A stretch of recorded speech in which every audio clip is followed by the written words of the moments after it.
ঈদ মানেই গ্রামে এরকম নছিমন নিয়ে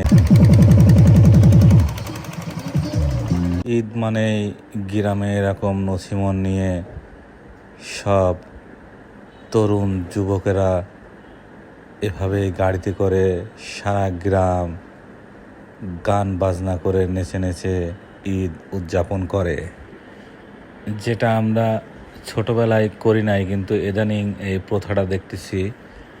এটাতে আসলে অনেক দুর্ঘটনাও ঘটে অনেক সময়। এই যে পিছনে স্যালো মেশিন, এই যে সাউন্ড বক্স, সবাই খুব অধীর আগ্রহে বসে আছে। যখনই গাড়িটা ছাড়বে তখনই ডুমডাম করে গান বাজবে আর নাচতে নাচতে চলে যাবে এক গ্রাম থেকে আর এক গ্রামে। এটি হচ্ছে সেই গ্রামের এক প্রকার চরম আনন্দ। এই আনন্দ কি আপনাদের গ্রামে হয়?